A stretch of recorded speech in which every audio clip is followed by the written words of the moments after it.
सबके बलुमा बेलेरो चलावे हो टेम्पू चलावे। सबके बलुमा बेलेरो चलावे हो टेम्पू चलावे। हमार बलुमा ट्रैक्टर चलावे। हमार बलुमा ट्रैक्टर चलावे। सबके बलुमा बेलेरो चलावे हो टेम्पू चलावे। सबके बलुमा बेलेरो चलावे हो टेम्पू चलावे। हमार बलुमा ट्रैक्टर चलावे। हमार बलुमा ट्रैक्टर चलावे।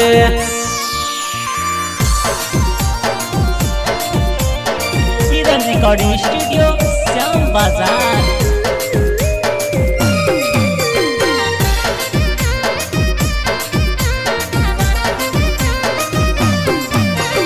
सबके बलुमा दुमका घुमावे हो गोटा घुमावे। सबके बलुमा दुमका घुमावे हो देवघर घुमावे।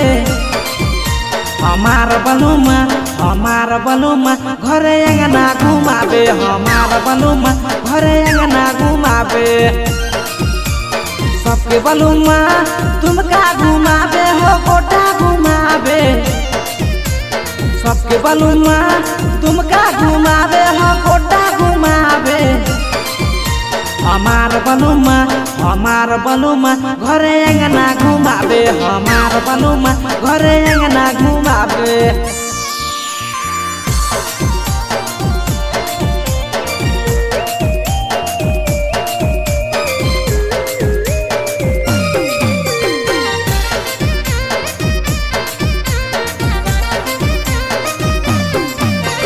सबके बलुमा क्रीम लगावे हो पाउडर लगावे। सबके बलुमा क्रीम लगावे हो पाउडर लगावे। हमार बलुमा चुल्ली के छार लगावे। हमार बलुमा चुल्ली के छार लगावे। सबके बलुमा क्रीम लगावे हो पाउडर लगावे। सबके बलुमा क्रीम लगावे हो पाउडर लगावे। हमार बलुमा चुल्ली के छार लगावे। हमार बलुमा चुल्ली के छार लगावे।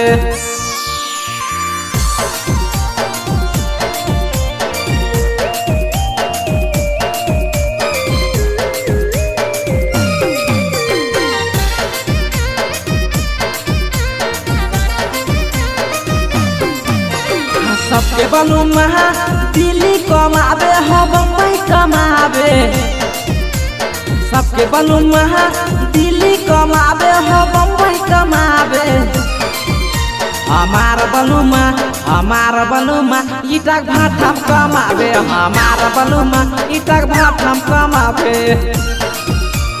सबके बलुमा दिल्ली कमावे हो बम्बई कमावे। सबके बलुमा दिल्ली कमावे हो बम्बई कमावे।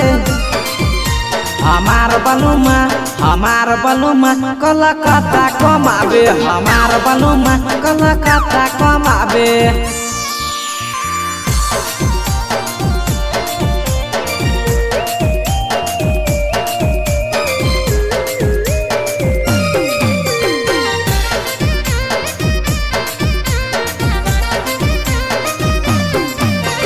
सबके बलुमा रसगुल्ला खियावे जिलेबी खियावे। सबके बलुमा रसगुल्ला खिलावे जिलेबी खिलावे। हमार बलुमा गुड़ झिलिया खियावे। हमार बलुमा गुड़ झिलिया खियावे। सबके बलुमा मुर्गा खिलावे हो मछली खिलावे। सबके बलुमा मुर्गा खिलावे हो मछली खिलावे।